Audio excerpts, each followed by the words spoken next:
안녕하세요. 저는 아주 마르지 않았어요. 친정 식구들 중에서도 그렇게 마른 타입이 없어요. 지금까지 제가 살면서 살로 스트레스 받아 본 적 없었고 미용 다이어트를 해야겠다고 생각해 본 적도 시도조차 한 적이 없어요. 물론 마르고 몸매 좋은 사람 보면 예쁘다고 인형 같다고 말하곤 하죠. 그런데 굳이 스트레스 받아가며 그렇게 돼야겠다고 시도해 본 적이 없었어요. 그게 문제라고 생각하지도 못했고요.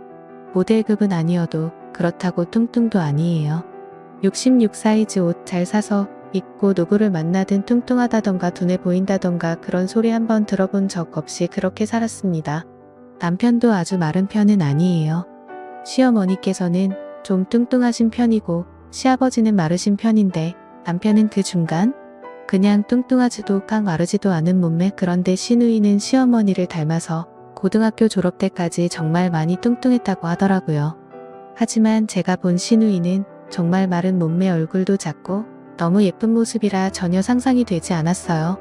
제가 신혼체에 케이크나 디저트류를 자주 선물로 사서 시댁에 방문을 했었는데 그때 관리하는 사람처럼 까칠하게 굴기는커녕 너무 맛있어 보인다고 한방 웃음 지으며 같이 먹고 수다 떨고 그랬던 적이 많아서 더더 믿을 수 없었죠. 한편은 남편 어릴 때 사진을 보려고 사진첩을 보려는데 어디선가 나타난 시누이가 몸을 날려 사진을 못 보게 막더라고요. 괜히 그러니까 더 보고 싶은 참개구리 같은 마음이 생겼고 시누이 몰래 사진을 보게 되었죠. 사진을 보고 나서 남편에게 몇 차례 계속 물어봤어요. 시누이가 정말 맞느냐고. 제가 상상할 수 없을 정도로 뚱뚱한 모습에 다른 사람인 줄 알았어요. 왜 그렇게 보여주기 싫어했는지 한 번에 이해가 되더군요.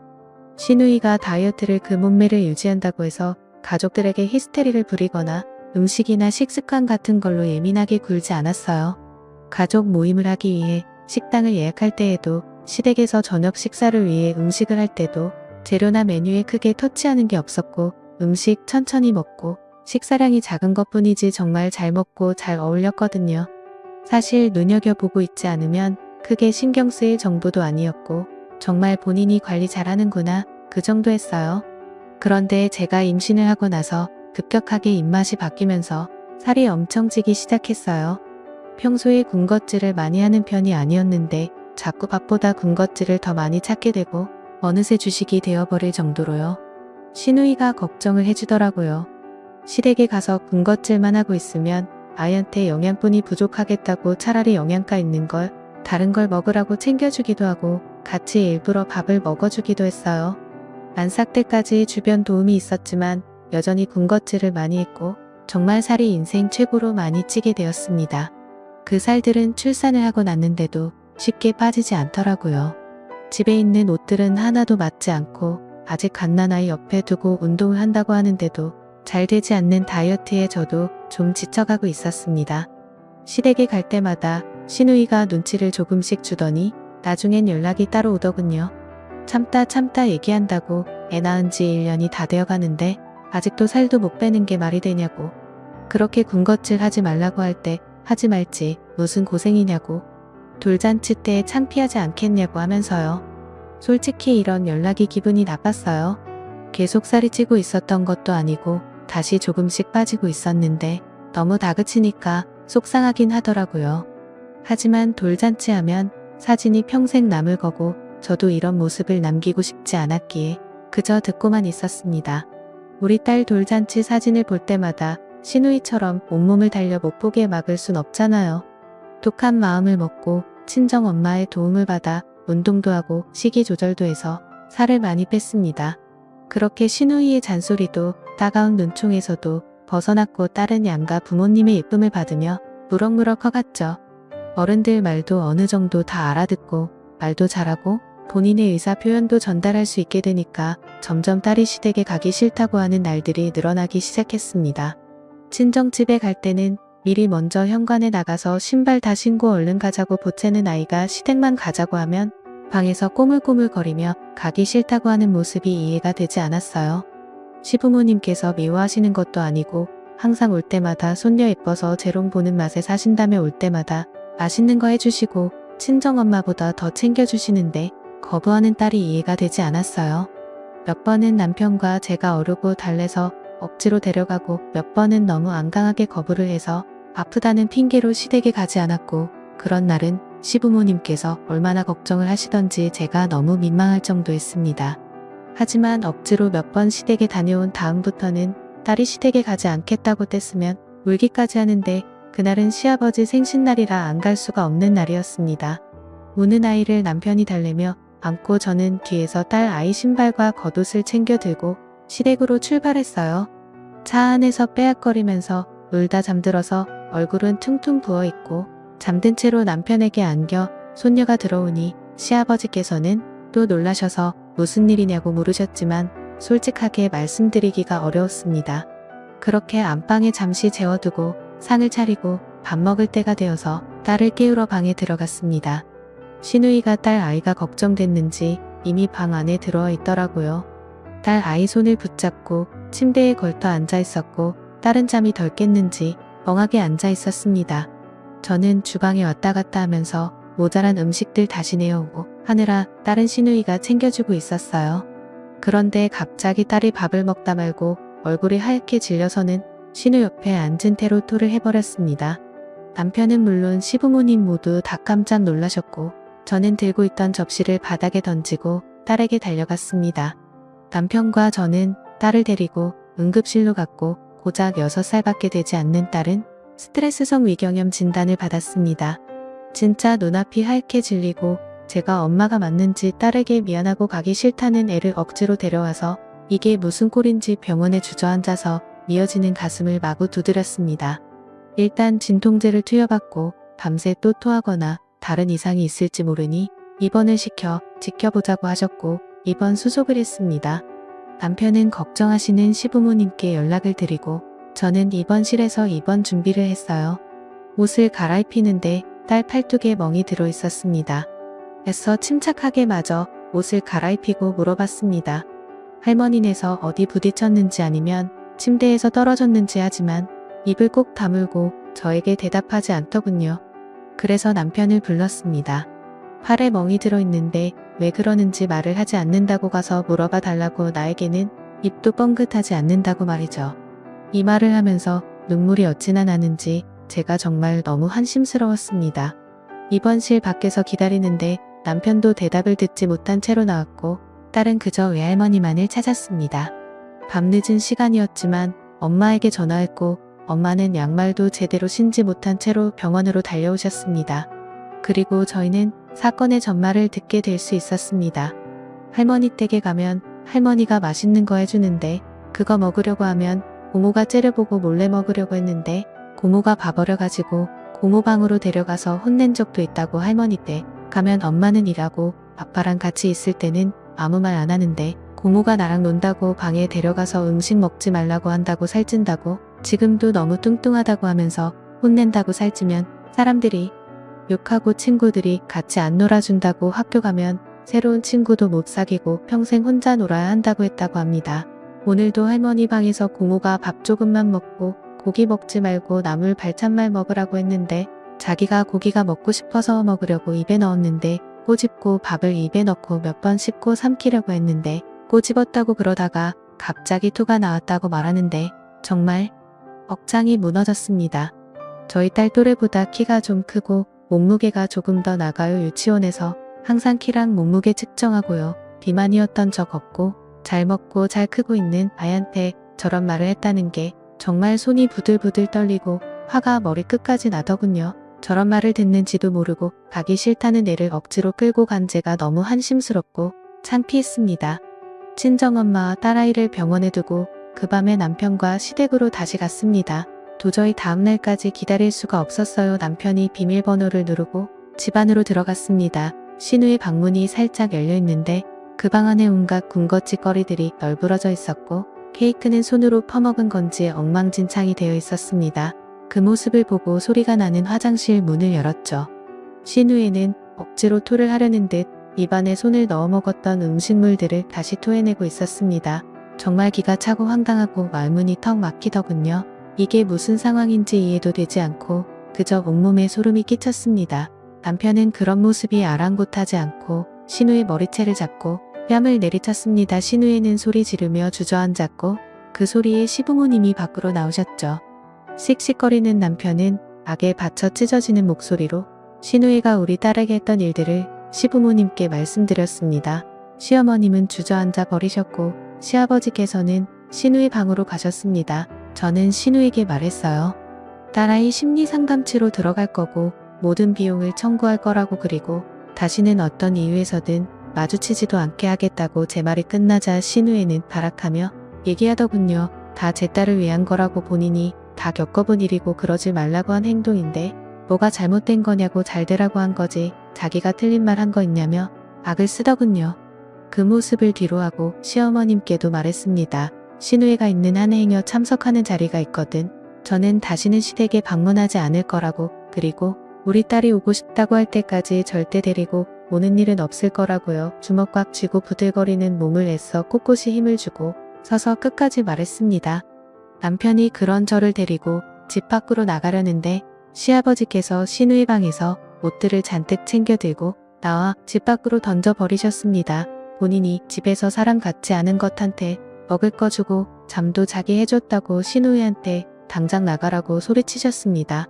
신우이는 무릎을 꿇고 싹싹 빌고 시아버지는 나가라고 소리치시고 그런 모습을 뒤로하고 저희는 병원으로 왔습니다. 그리고 저희는 아직까지 시댁에 가지 않고 있습니다. 딸이 가고 싶다고 말하고 있지 않기 때문이죠. 시어머니께서도 그저 문자로 잘 지내라는 연락만 하실 분 전화나 따로 찾아오신다거나 하진 않으십니다. 상담 치료 비용은 신우에게 청구해서 받아내고 싶었지만 시아버지께서 본인이 내겠다고 하셔서 그건 무산이 되었네요. 여전히 지금도 신우에는 시댁에 못 들어가는 상황이 있고 저희 부부에게 매일 연락이 옵니다. 하루는 잘못했다고 사과를 했다가 하루는 욕설이 섞인 화를 냈다가 오락가락하고 있습니다. 그저 그냥 답장도 하지 않고 냅두고 있습니다. 남편도 아직 본인의 화가 덜 풀린 건지 어쩐 건지 신경도 안 쓰고 있고요. 딸아이는 다시 밥도 잘 먹고 저랑도 이제는 이야기도 잘하고 외할머니 댁에 가는 걸 여전히 좋아하지만 요즘엔 저랑 함께 노는 걸 더 좋아하게 되었습니다. 다시 무심한 엄마가 되지 않기 위해 저도 공부도 열심히 하고 노력하고 있어요. 최고의 엄마가 될 수는 없겠지만 최선을 다하는 엄마가 되어보려고 합니다. 응원해주는 남편이 있기에 오늘도 딸과 함께 놀이터로 놀러갑니다. 다음 사연입니다. 아직도 당황스러움과 흥분이 가라앉지 않는 상태이지만 이대로 당할 수만은 있을 수 없어 글을 씁니다. 제 이야기로 며칠간 신나르게 입방아 찌어대시던 여직원분들, 제가 지나다닐 때마다 야유 섞인 눈초리로 저를 바라보시던 남자분들, 이 글이 꼭 당신들이 퍼뜨린 나의 더러운 소문처럼 빠르게 전파되어 저를 향해 암묵적으로 마구 돌을 던져댄 당신들이 한 명도 빠짐없이 읽었으면 좋겠습니다. 어차피 공고사직 당한 마당에 제 정체를 가릴 것도 없으니 밝힙니다. 저 사업부 문서 두 팀 박지영 대리입니다. 며칠 동안 수십 차례 생각하고 고민하였고 때로는 그냥 참으면 잊혀질까 묻고 넘어가려 했던 적도 있습니다. 하지만 당신들이 날 쳐다보는 그 눈빛, 조롱어린 시선들, 마치 환양면 보듯이 나를 대하고 심지어 나에게 문서나 자료를 넘겨줄 때도 더러운 사람을 대하듯이 몸서리치는 모습을 보며 이대로 가만히 있어서는 안 될 것 같다는 생각이 드네요. 저 올해 29살이고 입사한 지 12월 부로 꼭 2년입니다.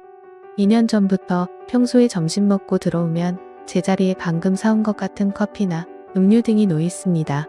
가끔은 없는 번호로 제 안부를 챙기는 문자가 오기도 했고 생일이나 크리스마스 날, 설날, 추석 등이 되면 출근 전에 제자리에 누군가가 소소하게 선물 같은 걸 챙겨놓곤 했습니다. 처음엔 신경 안 썼습니다. 6개월 전까지 애인이 있었으니까요. 그냥 회사에서 나에게 관심 갖는 사람이 있어서 관심 표명한 줄 알았습니다.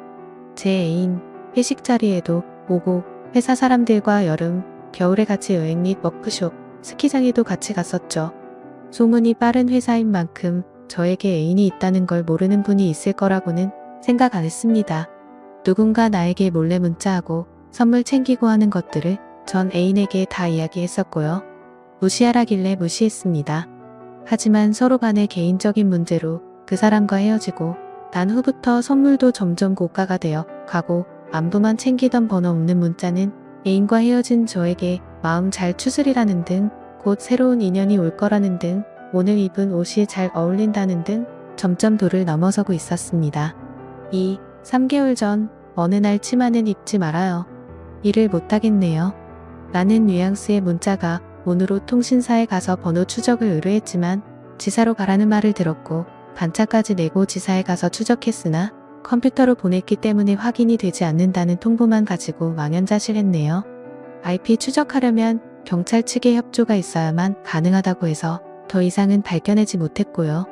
귀걸이, 이니셜 목걸이, 지갑, 화장품, 구두, 머리핀, 모자, 화분, 케이크, 워머, 스타킹, 매니큐어, 인형, 머그잔, 상품권, 다이어리, 보석함, 손거울, 과일 등등이네요.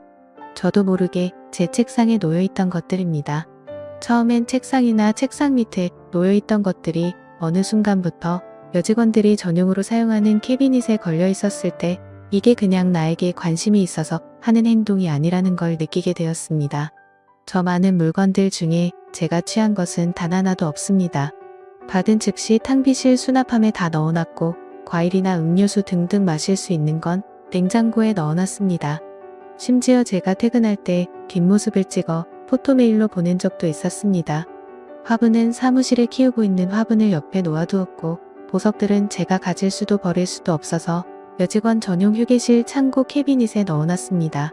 이런 일을 겪으면서 옆에서 함께 보고 듣고 했던 직원분들, 제가 대체 누가 이러는지 모르겠다고, 혹시 누군지 아냐며 제가 물을 때 모르겠다고 하셨던 분들이 어떻게 저한테 이럴 수 있는지 모르겠네요. 일주일 전 여느 때처럼 점심시간 끝나고 사무실로 돌아와 양치하러 가려고 양치 도구 챙기는데 사무실 문이 열리면서 다짜고짜 누가 제 머리채를 잡더군요.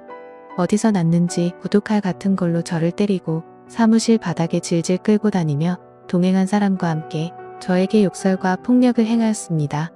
같이 밥 먹고 온 동료들, 선배 누구 하나 나서는 사람 없이 그저 멀뚱히 보고만 있더군요.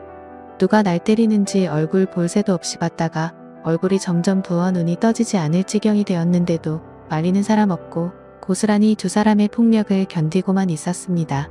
그러게 10여 분이 지나자 부장님이 들어오셔서 말리더군요. 네, 저를 때리고 욕하시던 분들 부장님 사모님이랑 사모님 여동생 되는 분이었습니다. 눈물도 안 나와 기진맥진 바닥에 쓰러져 있던 저는 간신히 눈을 떠 그분들을 바라보았습니다. 그러자 더러운 눈으로 쳐다본다고 구두 벗어 던지셨고 그 구두굽에 기둥이 찢어져 피가 줄줄 흘렀네요. 부장님이 그분들을 데리고 밖으로 나가시고 모대리가 날 병원에 데리고 갈 때까지도 전 상황 파악을 하지 못하였습니다.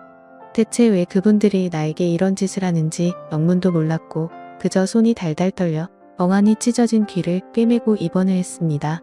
멀리 떨어져 사시는 부모님 걱정하실까 경찰직에 근무하시는 작은 삼촌에게 연락을 취했고 입원한 지 2일 되고 주말이 오기까지 회사 사람 그 누구 하나 전화도 받지 않고 전화가 오지도 않았습니다.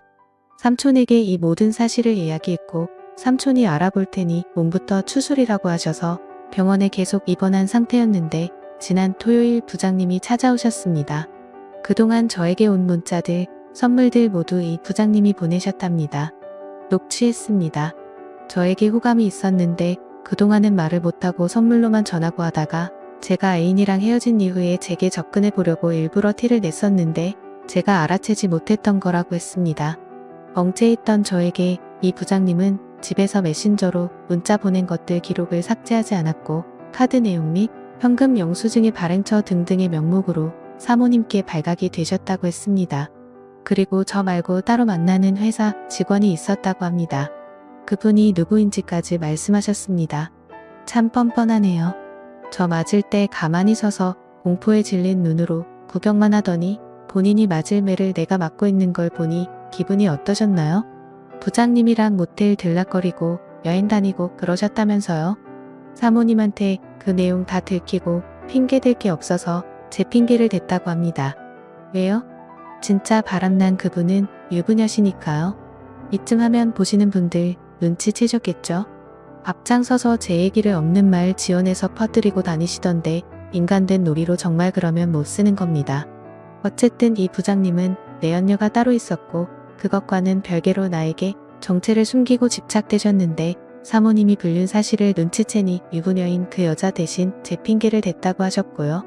제 앞에 무릎 꿇고 빌면서 돈 챙겨줄 테니 회사 그만두라고 조용히 마무리했으면 한다고 했습니다. 삼촌이 혹시 누가 찾아오면 모든 내용 다 녹취하라고 하셔서 중간부터 다 녹취했습니다.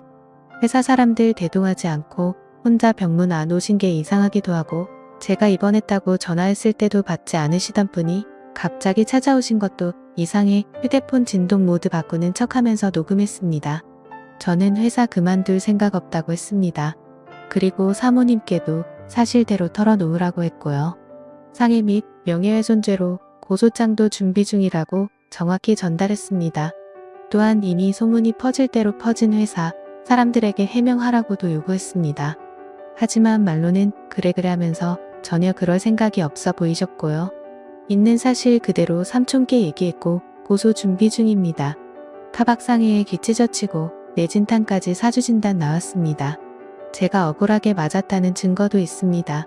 하지만 회사를 그만둘 수는 없습니다.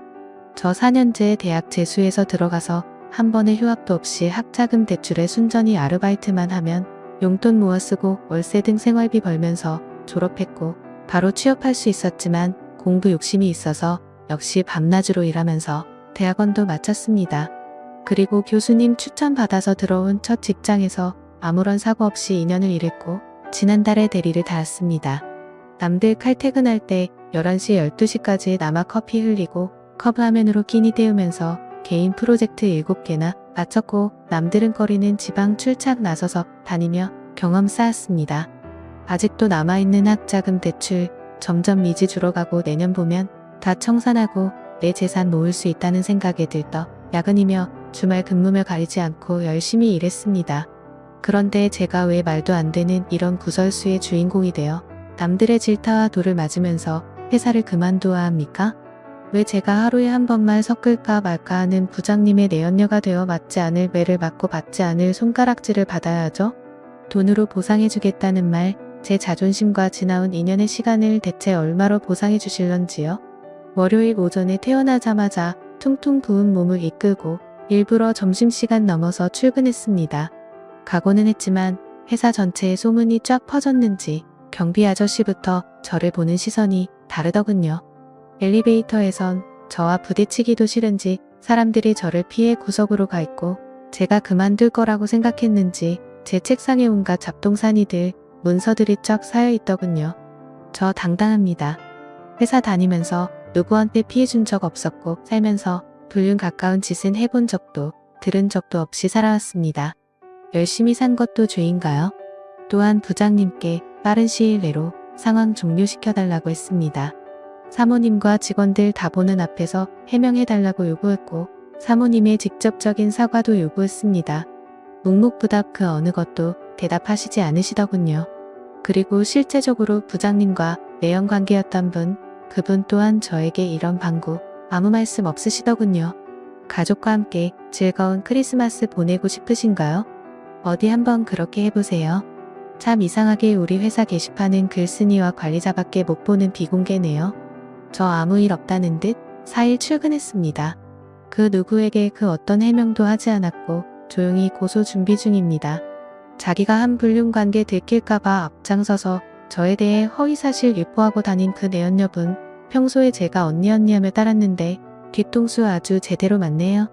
사실 및 허위사실을 다른 사람에게 유포시켜 명예를 실추시키고 금전적 정신적 피해를 입혔다면 명예훼손으로 처벌 가능하답니다. 지금처럼 제 험담 끝까지 해보도록 하시죠. 내일 오전까지 부장님께서 제가 요구한 내용 들어주지 않을 시에는 소장 제출합니다. 사모님, 부장님 내연녀 총 3명에 대한 소장이며 증거 충분하고 이미 예비 소장 넣은 상태고 삼촌께서 도와주실 테니 즉시 출두 떨어질 겁니다. 그리고 회사분들은 이 글 읽고 당신들이 잘하는 것처럼 동네방네 떠들며 퍼뜨려 주시죠. 한 번 더 말하는데 저는 회사 그만두지 않습니다. 앞으로도 제가 보고 듣는 앞에서 저에 대한 예의 없는 얘기를 퍼뜨리고 다니시면 듣는 즉시 잡아내고 고소할 테니 더러운 꼴 안 보고 싶으시면 입 조심 좀 하시고 사시길 바랍니다.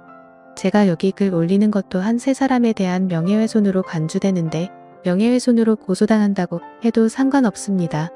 각오하고 있고요. 용문도 모르고 이유를 모른 채 두드려 맞았던 것보다 억울하겠습니까?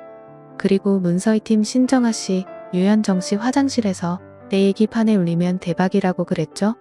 왜 안 올리셨어요? 나도 내 소문 어떻게 났나 구경 좀 해보려고 했는데요. 올리셨으면 당신들도 고소장 명단에 이름 올릴 뻔했네요. 앞만 보고 열심히 달렸다고 생각했고 누구보다 회사에 몸바쳐 열심히 일했다고 자부했는데 이런 더러운 꼴을 보게 되다니 억울하다는 말 하나로 제 마음 표현하기엔 모자르기 그지없습니다. 멀쩡하게 잘 따르는 사람 하나 매장 시켜놓고 뒤에서 비웃고 조롱하던 당신들 새해가 뜨는 1월 1일 과연 어떤 얼굴을 하고 있을지 궁금합니다. 기대하세요. 정말 기대 이상일 겁니다. 추가 사연입니다. 많은 관심과 댓글 그리고 응원 감사합니다.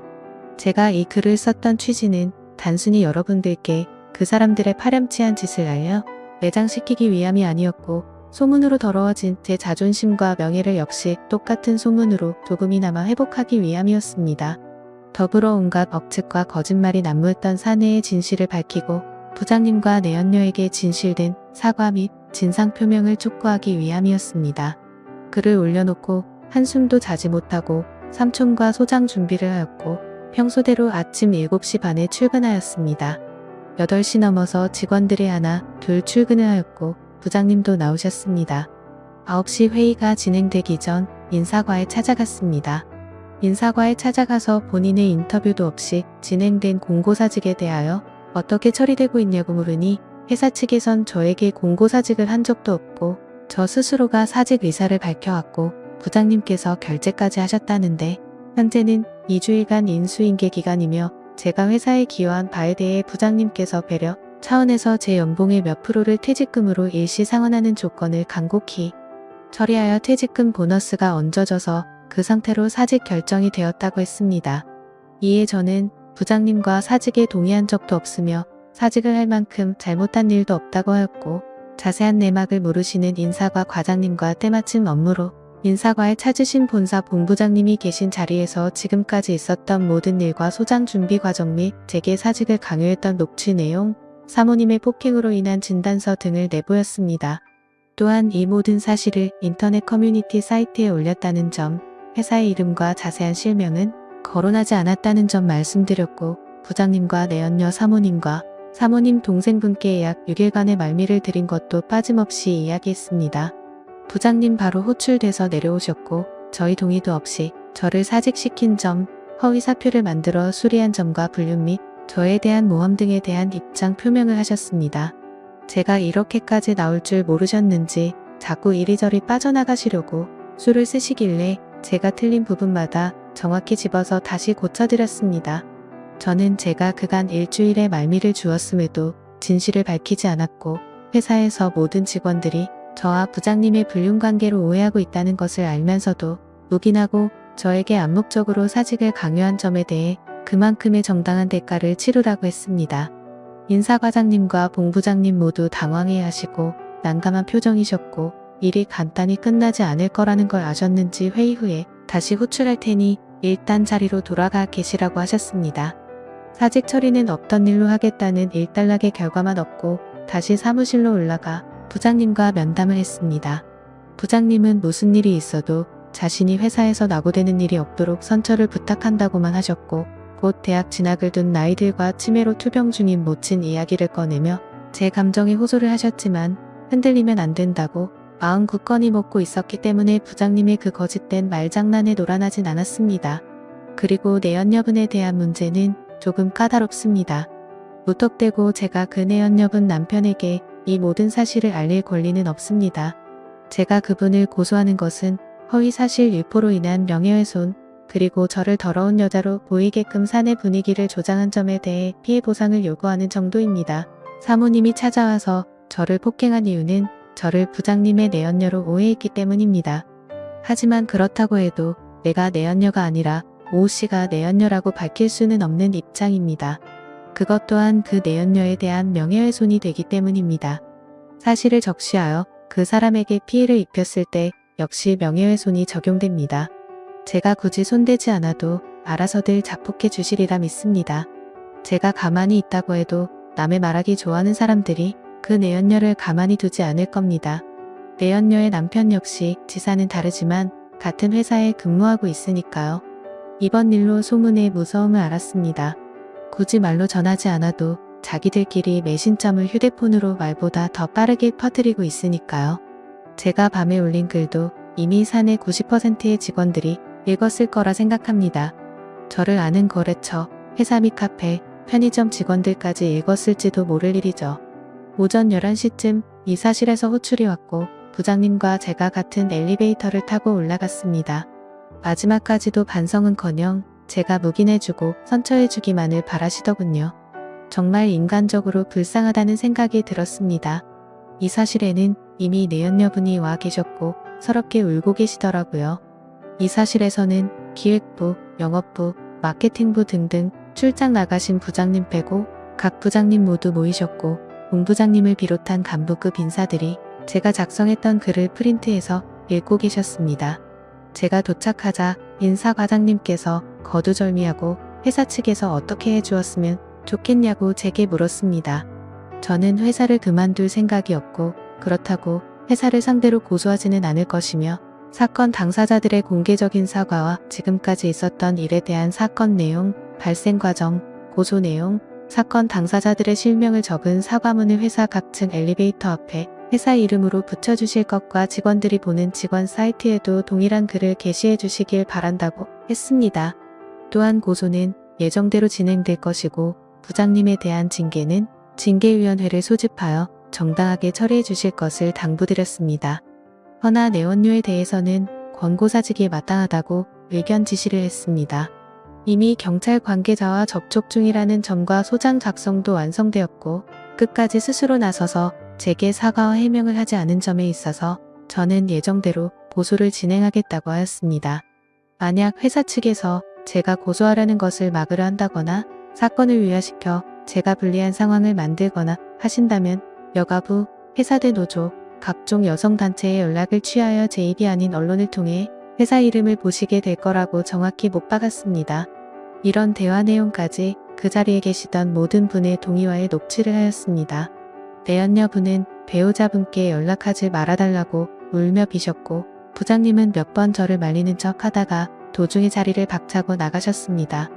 그리고 회의를 통해 빠른 시간 내에 결과 통보해 주겠다고 하셨습니다. 사무실에 돌아와 보니 모두가 글을 읽었는지 전과는 다른 눈으로 저를 바라보는 게 느껴지더군요. 대리로 승진하면서 옮겨온 부서라 아직 다 낯설고 친하진 않았지만 프로젝트 맡을 때마다 같이 밤새고 도닥이며 열심히 일했던 만큼 저를 아주 좋아하지는 않아도 그렇게 매정하게 구경만 하고 있진 않을 줄 알았는데 제 착각이었나 봅니다. 과장님께 반차를 내고 삼촌을 만나러 가려는데 여직원 몇 명이 다가와 미안하다고 사과를 했습니다. 전 아무런 대답도 하지 않았습니다. 제 손을 잡으며 눈물까지 글썽이며 미안하다고 하는데 속으로는 이 손 좀 남았고 있을 때 잡아주지 않은 생각이 들더군요. 슬금슬금 남직원들도 일어나 제게 목례하듯 미안함을 표현했습니다. 하지만 저는 그들이 내게 보여줬던 조롱과 멸시의 눈빛, 군중심리라는 변명하에 그 누구 하나 나를 나서 돕지 않았던 그 비참하고 처절했던 순간을 잊지 않을 겁니다. 오후 2시 사모님과 사모님 동생분을 피탄 폭행상해, 특수폭행상해 및 명예훼손으로 고소하였고 내연료에 대해서는 명예훼손으로, 부장님에 대해서는 스토킹 행위와 허위사실 유포에 대한 공조, 부당한 해임, 성희롱으로 고소하는 소장을 제출하였습니다. 진단서와 녹취록, 제 사인을 위조한 사직서, 그간 보내온 선물들, 그것들을 기록한 다이어리 사본 등을 증거물로 제출하였고 증인 목록에 화장실에서 저를 욕하던 여직원들의 이름을 명단으로 올렸습니다. 아마 그 여직원들 증인 신청에 거부하지 못할 것입니다. 그리고 경찰서와 법정까지 가서 전처럼 거짓말과 비아냥거리는 말을 내뱉지는 않겠지요. 나에게 조금이라도 미안한 마음이 있다면 보고들은 사실 그대로 증언해 줄 거라 믿습니다. 저는 이미 경찰서에 조서를 다 마친 상태고 폭행으로 소장이 제출된 사모님과 사모님 여동생분께는 즉각 출두가 떨어져 이미 끌려가 서에서 조서를 꾸미고 계실 겁니다. 끝났을지도 모르겠고요. 조서를 꾸미는 와중에 남편의 불륜녀가 제가 아닌 다른 유부녀라는 사실을 알게 되시겠죠? 엄한 사랑 개 빼듯이 패놓고 분풀이 하셨는데 그게 오히려 남편의 스토킹에 의한 피해자라는 걸 알게 되시는 사모님의 마음 또한 괴로우시리라 생각합니다. 하지만 폭행 및 폭언에 대한 대가는 법이 정해준 만큼 치르시기 바랍니다.